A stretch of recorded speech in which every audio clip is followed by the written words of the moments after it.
Hello students, आज हम पढ़ रहे हैं लिमिट का नेक्स्ट लेक्चर। प्रीवियस लेक्चर में हमने इंडिटरमिनेंट फॉर्म पढ़ा था, तो उसी पे मैं कुछ क्वेश्चंस दे रहा हूँ कि कैसे रिकॉग्नाइज करेंगे कि गिवन जो क्वेश्चंस हैं वो इंडिटरमिनेंट फॉर्म में है या नहीं। तो एक एग्जांपल है, write the indeterminate form of the following.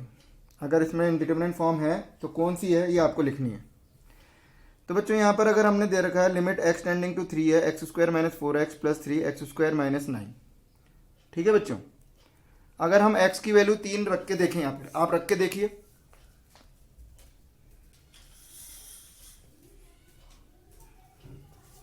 तो x की जगह 3 रख के देखा तो ये क्या आ गया, 9 माइनस 12 प्लस 3। तो 9 और 3 12 हो गया और ये 12 हो गया, तो ये आ गया 0। तो जीरो की तरफ टेंड कर रहा है। जैसे जैसे 3 एक्स को हम 3 की तरफ ले जाएंगे, चाहे लेफ्ट हैंड साइड से ले जाएं चाहे राइट हैंड साइड से ले जाएं, ये 0 की तरफ टेंड कर रहा है। इधर भी हम देखें 3 को अगर हम ले जा रहे हैं, एक्स को 3 की तरफ ले जा रहे हैं, चाहे लेफ्ट हैंड साइड से या राइट हैंड साइड से, 9 बन रहा है। तो 9 माइनस 9, तो ये कौन सी फॉर्म आ गई, 0/0 फॉर्म आ गई बच्चों। तो हमें सिर्फ ये फॉर्म ही बतानी थी अभी, ठीक है। अगर है तो ये इंडिटरमिनेंट फॉर्म है। ये क्या है, टेंडिंग टू 0 टेंडिंग टू 0, तो इंडिटरमिनेंट फॉर्म है। नेक्स्ट एग्जाम्पल है 2, limit x tending to 1 minus है। ये ग्रेटेस्ट इंटीजर ऑफ एक्स है, x माइनस 1 है। तो ये मैंने लिमिट रखी 1 माइनस, यानी LHL वाली लिमिट रख रहा हूँ यहाँ पे। तो अगर हम 1 माइनस रख के देखते हैं बच्चों, तो अगर हम 1 माइनस यानी 1 से थोड़ा छोटा रखा, तो 1 से थोड़ा छोटा यानी 0.9999 रखा, तो देखो 0.99 रखने पर ये क्या हो रहा है, 0 हो जाएगा। मतलब 1 से चाहे जरा सा भी छोटा है तो भी ये वैल्यू क्या होगी, फिक्स 0। और ये यहाँ पे 1 रखने पर 1 लेफ्ट हैंड साइड से 1 की तरफ ले जाऊंगा तो ये 0 की तरफ जा रहा है। तो ये बच्चों क्या आ रहा है, एग्जैक्ट 0 आ रहा है ऊपर, अपॉन टेंडिंग टू 0 आ रहा है। तो ये इंडिटरमिनेंट फॉर्म नहीं है बच्चों, ध्यान रहे। 0 tending to 0 upon tending to 0 होता है इंडिटरमिनेंट फॉर्म। यहाँ पर क्या हो रहा है, एग्जैक्ट 0 हो रहा है ऊपर, जबकि नीचे क्या हो रहा है, tending to 0। So it is not the indeterminate form. तो ये वैल्यू क्या हो जाएगी, ऊपर एग्जैक्ट 0 होता है बच्चों, तो मैंने क्या बताया था, वैल्यू क्या होती है, चाहे नीचे कुछ भी हो, नीचे 0 नहीं होना चाहिए। ये क्या है, 0 नहीं है, टेंडिंग टू 0 है। टेंडिंग टू 0 का मतलब 0 की तरफ जा रहा है लेकिन कभी 0 नहीं बनेगा। तो ये एग्जैक्ट 0 है और ये 0 नहीं है, 0 की तरफ जा रहा है लेकिन कभी 0 नहीं बनेगा, तो इसकी वैल्यू क्या हो जाएगी, 0। तो बच्चों अगर इस क्वेश्चन को अगर सॉल्व करना होता है तो हमारे पास आंसर क्या होता है, 0। जबकि इस क्वेश्चन में ये आ रहा है इंडिटरमिनेंट फॉर्म, और इंडिटरमिनेंट फॉर्म को हम क्या करेंगे, जब तक हटा नहीं देते जब तक हम सॉल्व नहीं कर सकते। तो पहले इसको हटाना होगा। वो हटाएंगे कैसे, वो आगे के क्वेश्चंस में हम सीखेंगे, आगे थ्योरी में पढ़ेंगे। अब बच्चों यहाँ पर देखें हम, एक्स टेंडिंग टू 1 रखने पर ये क्या हो रहा है, 1 की तरफ जा रहा है, चाहे LHL से जाए चाहे RHL से जाए। और ये क्या हो रहा है, 1/1 की तरफ जाए चाहे LHL से, तो ये 0 हो रहा है। तो ये तो 1 की तरफ जा रहा है और ये 0 की तरफ जा रहा है, यानी 1 और ये 1/0 क्या हो जाएगा, इन्फिनाइट की तरफ टेंड कर रहा है। तो क्या बच्चों ये इंडिटरमिनेंट फॉर्म है, तो हाँ है।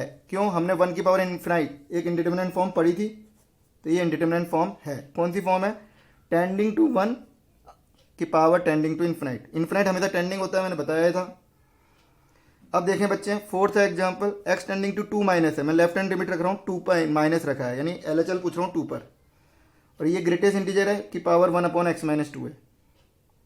तो बच्चों 2 से थोड़ा कम रखा, तो 2 से थोड़ा रखा यानी 1.999 रखा, तो 1.999 का अपॉन 2 करेंगे तो क्या आएगा, 1 से थोड़ा छोटा आएगा। 1 से थोड़ा छोटे का ग्रेटेस्ट इंटीजर क्या हो जाएगा बच्चों, 0। तो ये क्या आ जाएगा, एग्जैक्ट 0 आ गया, क्योंकि 1 से थोड़े छोटे का ग्रेटेस्ट इंटीजर हमेशा 0 होगा, वो टेंड नहीं कर रहा। वो तो चाहे वो 1 से थोड़ा छोटा है, तो चाहे कितना भी छोटा हो, हमेशा वैल्यू एग्जैक्ट 0 आ जाएगी। और ये 2 माइनस रखने पर ये क्या हो रहा है, 2 की तरफ, ये 0 की तरफ टेंड कर रहा है, तो 1/0 क्या हो जाएगा बच्चों, इन्फिनाइट। तो ये भी अगेन क्या है, एग्जैक्ट 0 की पावर इन्फिनाइट है, तो वैल्यू क्या आ जाएगी, 0।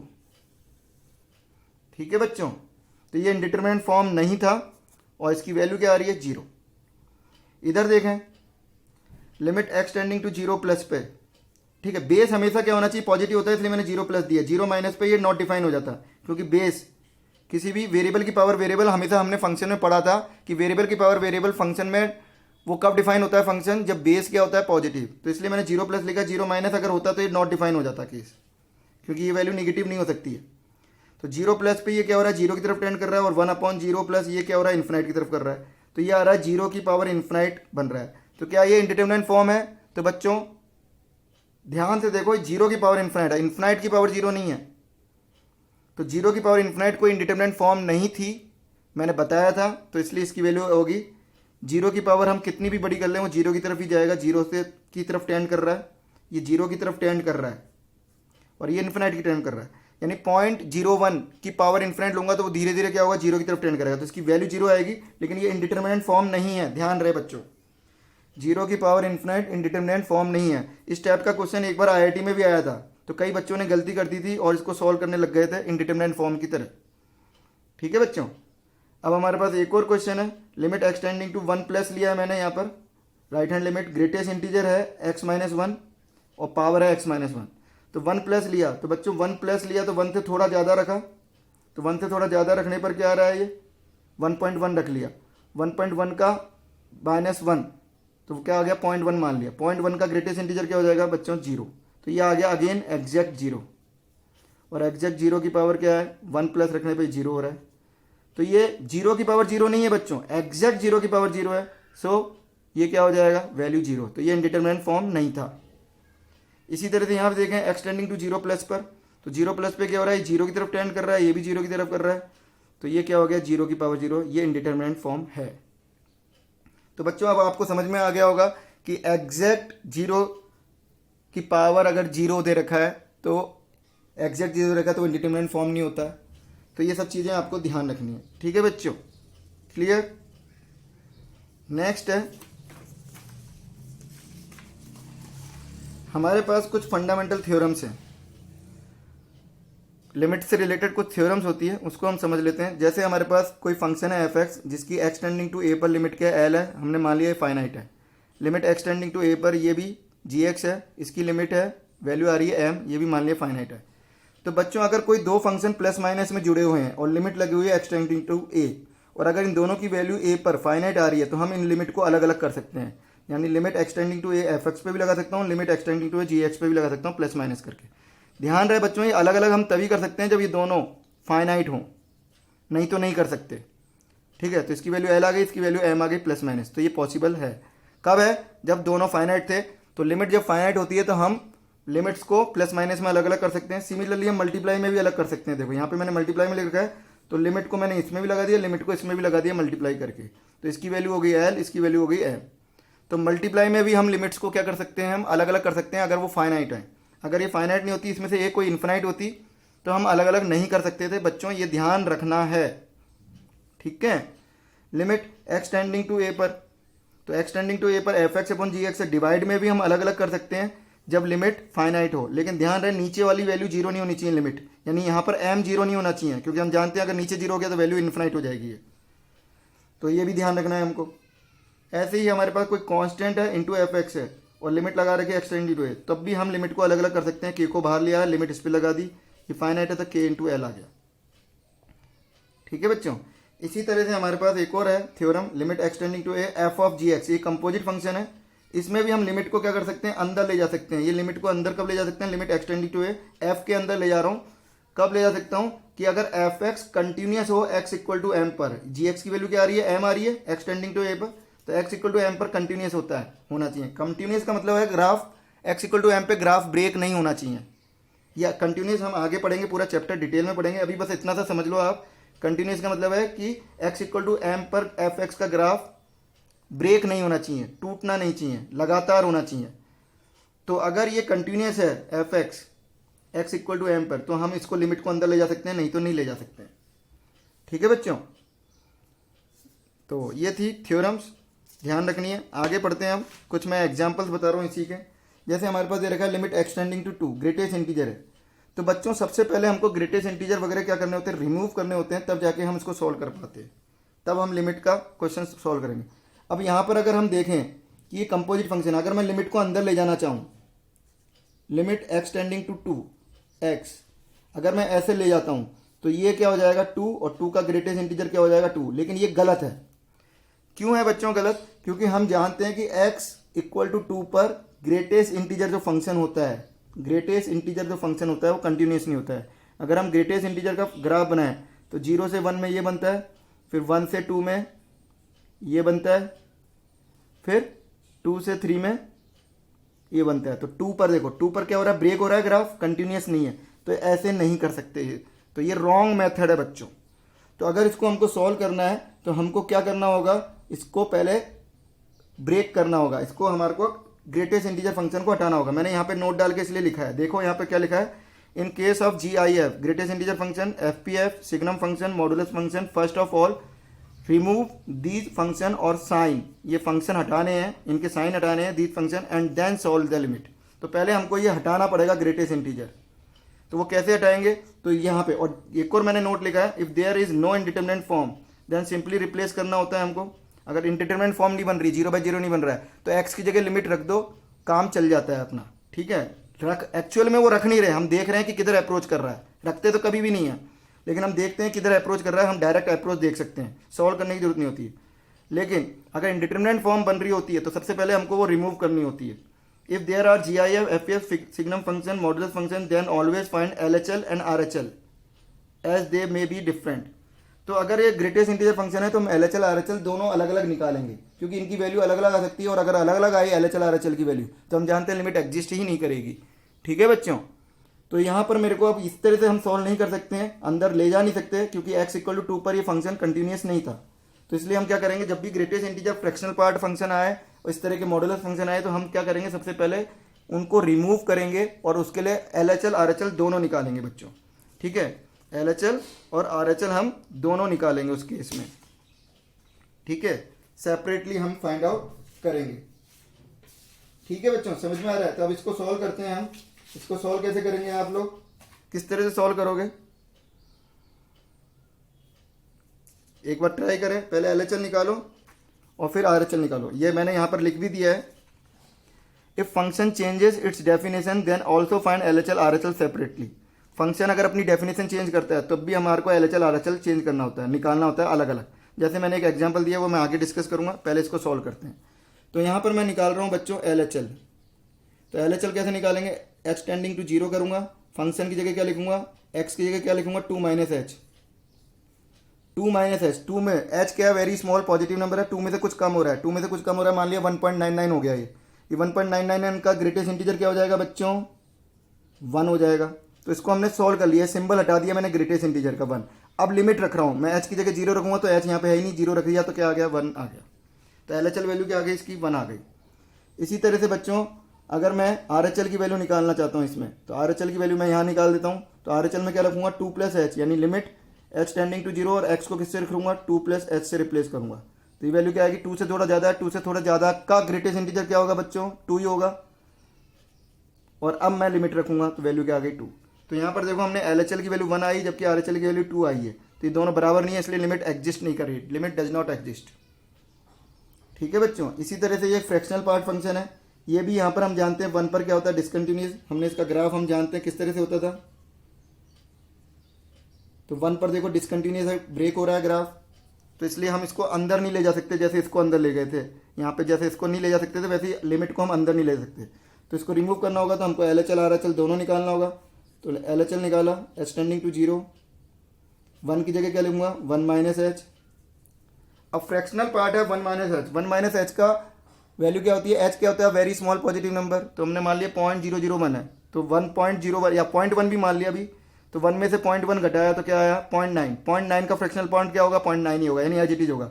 यानी ये 1 से छोटा है, और 1 से छोटे का फ्रैक्शनल पार्ट क्या होगा बच्चों, एज इट इज होगा, यानी 1 - h। तो फ्रैक्शनल पार्ट हट गया। अब मैं h टेंडिंग, अब फ्रैक्शनल पार्ट हटने के बाद मैं लिमिट पुट कर दूंगा, यानी h की वैल्यू रखूंगा, h 0 की तरफ टेंड करेगा, तो पूरी की पूरी वैल्यू किसकी तरफ टेंड कर रही है, पुट करने का मतलब है हम देख रहे हैं किधर टेंड कर रहा है। पुट कभी नहीं करते, h कभी 0 नहीं रखूंगा, 0 होगा ही नहीं, 0 का मतलब है 0 की तरफ ले जा रहे हैं। तो जैसे जैसे मैं h को 0 की तरफ ले जाऊंगा वैसे वैसे ये वैल्यू 1 - h किधर जाएगी, 1 की तरफ जाएगी। इसी तरह से बच्चों RHL को सॉल्व करेंगे, तो limit h tending to 0, 1 + h का फ्रैक्शनल पार्ट, 1 + h का मतलब हो गया 1.1 मान लिया, 1 + h बहुत ही स्मॉल होता है, 1.1 मान लिया। 1.1 का फ्रैक्शनल पार्ट क्या होता है बच्चों, हम जानते हैं 0.1 होता है। तो यानी इसका फ्रैक्शनल पार्ट क्या हो जाएगा, h हो जाएगा। ठीक है बच्चों, 1.1 का फ्रैक्शनल पार्ट क्या होता है, 1 घटा देंगे, 1.1 - 1 तो क्या बचा, 0.1। तो 1 + h का फ्रैक्शनल, 1 से ज़्यादा का फ्रैक्शनल पार्ट क्या हो जाएगा, 1 घटा देंगे, 1 से ज़्यादा है और 2 से छोटा है, तो फ्रैक्शनल पार्ट क्या होगा, 1 + h - 1। हम जानते हैं x की वैल्यू अगर 1 से बड़ी है तो इसका फ्रैक्शनल पार्ट क्या होता था, x - 1। ठीक है बच्चों, तो वैसे ही हमने 1 + h का 1 से बड़ा है और 2 से छोटा है, तो फ्रैक्शनल पार्ट क्या हो जाएगा, 1 + h - 1। तो h बच गया, और अब जैसे जैसे एच जीरो की तरफ टेंड हो रहा है तो वैल्यू क्या हो रही है, जीरो की तरफ टेंड आ रही है। ठीक है बच्चों, ऐसे ही मैंने लिखा था कि अगर फंक्शन अपनी डेफिनेशन चेंज करता है तो भी हम L H L R H L अलग अलग निकालते हैं। तो एक फंक्शन है ये है, ये 2 से बड़े के लिए है, 2 से छोटे के, तो डेफिनेशन चेंज हो रही है 2 पर और हमको लिमिट निकालनी है एक्स टेंडिंग टू 2 पर। तो अगेन बच्चों इसको सॉल्व करने के लिए हमको L H L R H L अलग अलग निकालना होगा। तो एल एच एल निकाला तो एल एच एल क्या हो जाएगा, लिमिट एच टेंडिंग टू 2 0 और 2 माइनस एच रखूँगा, 2 माइनस एच 2 से थोड़ा कम, 2 माइनस एच का मतलब है 2 से थोड़ा कम, 2 से थोड़ा कम इधर 2 से इधर रखूँगा या इधर रखूँगा, इधर रखना पड़ेगा क्योंकि 2 से कम बता रहा है ये, तो इधर रखेंगे। तो एच की एक्स की जगह क्या रखूँगा, 2 माइनस एच, तो ये वैल्यू क्या आ गई बच्चों, 1 प्लस एच, लिमिट रख दी। तो लिमिट जैसे जैसे एच जीरो की तरफ जा रहा है तो ये वैल्यू किस तरफ अप्रोच कर रही है, 1 की तरफ। इसी तरह से बच्चों अगर आर एच एल निकालूंगा तो आर एच एल क्या हो जाएगा, लिमिट एच टेंडिंग टू 0 और एक्स की जगह क्या रखूंगा मैं, 2 प्लस एच, 2 प्लस एच ऊपर वाले में रखूंगा क्योंकि 2 से बड़ा ऊपर है, तो क्या रखेंगे 2 प्लस एच का स्क्वायर प्लस 1। तो यहाँ पर रखा इसको, ये इंडिटरमिनेंट फॉर्म बन नहीं रही तो हम देखेंगे सीधा सीधा कहाँ जा रहा है, एच जीरो की तरफ टेंड हो रहा है तो ये 4 की तरफ होगा प्लस 1 5 की तरफ टेंड हो जाएगा। ठीक है बच्चों, तो ये कुछ कंडीशन है कि हमारे को कब L H L R H L निकालना होता है कब नहीं, तो ये डायरेक्ट हम कर सकते हैं।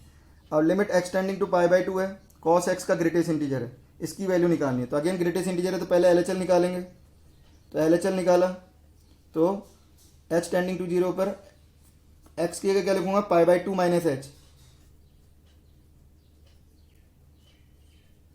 ठीक है बच्चों, cos pi by 2 minus H रख दिया।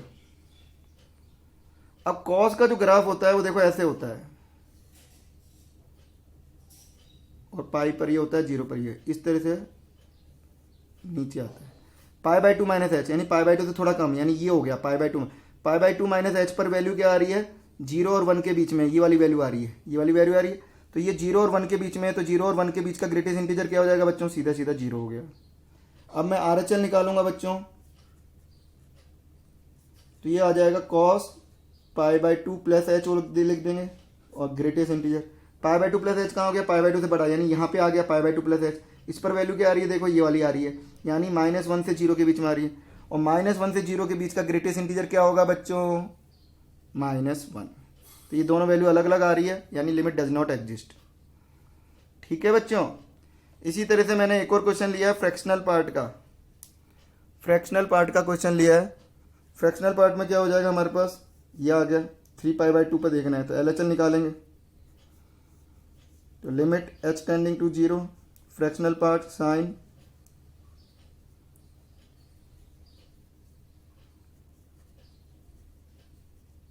तो sine 3 pi by 2 minus H क्या होता है बच्चों, थर्ड क्वार्टर में साइन नेगेटिव होता है तो ये क्या आ जाएगा, माइनस कॉस एच। अब माइनस कॉस एच, अगर एच 0 की तरफ टेंड कर रहा है तो ये किधर जा रहा है, 1 की तरफ। तो अगर हम कॉस एच का ग्राफ बनाएं तो कॉस एच का तो ये बनाया ही था, तो माइनस कॉस एच क्या हो जाएगा, उल्टा हो जाएगा, ऊपर वाला ग्राफ नीचे आ जाएगा, नीचे वाला ऊपर आ जाएगा, तो ये आ जाएगा 0 पे देखना है, 0 प्लस पर, 0 प्लस पर ये वाली वैल्यू आ रही है, देखो ये वाली, तो यानी ये -1 से 0 के बीच में आ रहा है। -1 से 0 के बीच का जो फ्रैक्शनल पार्ट होता है हम जानते हैं 1 ऐड कर देते हैं, तो ये वैल्यू क्या हो जाएगी, 1 माइनस कॉस एच। ठीक है, 1 माइनस कॉस एच। ठीक है बच्चों, अब इस पर लिमिट लगा दी एच टेंडिंग, तो जैसे जैसे एच 0 की तरफ जाएगा तो ये 0 की तरफ जाएगा। ठीक है बच्चों, 3 पाई बाई 2 माइनस एच पर ये 0 की आ गई इसकी वैल्यू। ऐसे 3 पाई बाई 2 प्लस एच पे आर एच एल की वैल्यू बात करें तो fractional part sine 3 pi by 2 plus h, 3 pi by 2 plus h पर इसकी वैल्यू क्या हो जाएगी, फोर्थ क्वार्टर में क्या हो जाएगा, कॉस एच माइनस का हो जाएगा, और माइनस कॉस एच है तो 0 की तरफ कर रहे हैं तो ये भी वैल्यू वही आएगी, तो ये क्या होगा, -1 से 0 की तरफ है तो इसकी वैल्यू क्या आ जाएगी, fractional part 1 minus cos H. ये समझ में आ रहा है, ये वैल्यू क्या आ रही है, माइनस का 0.9 के करीब आ रहा है, एच की वैल्यू 0 की तरफ ले जा रहा हूँ तो ये वैल्यू क्या आ रही है, 1 से थोड़े छोटा, और ये माइनस है तो ये 0.9, माइनस का 0.9 हो गया, 1 है माइनस का और ये माइनस का 0.9 है, तो इसकी वैल्यू माइनस का 0.9 है। माइनस के 0.9 का अगर हम फ्रैक्शनल पार्ट लेंगे तो उसमें 1 ऐड कर देंगे, क्या हो जाएगा हमारे पास 1 माइनस कॉस एच, और अब लिमिट रख दूंगा तो जैसे जैसे एच 0 की तरफ जाएगा ये वैल्यू 1 की तरफ जाएगी और ये वैल्यू 0 की तरफ आएगी। तो यहाँ पर ये देखो लिमिट एग्जिस्ट कर रही है, तो यहाँ पर लिमिट एग्जिस्ट कर रही है, दोनों की value L H L R H L दोनों की वैल्यू 0 आ रही है। तो बच्चों यहाँ पर वैल्यू एग्जिस्ट कर रही है। ठीक है बच्चों, अब नेक्स्ट क्लास में हम क्वेश्चन सॉल्व करेंगे कि कैसे इंडिटरमिनेंट फॉर्म को रिमूव करते हैं, क्योंकि जब तक इंडिटरमिनेंट फॉर्म रिमूव नहीं होगी हम क्वेश्चन सॉल्व नहीं कर सकते। तो हमारे पास लिमिट सॉल्व करने के मैं मेथड बताऊंगा नेक्स्ट क्लास में, हाउ टू रिमूव इंडिटरमिनेंट फॉर्म, और फिर उसको सॉल्व कैसे करते हैं, किस तरह से करते हैं, कुछ मेथड्स हैं, उसको हम आगे बढ़ाएंगे। ठीक है बच्चों, ओके।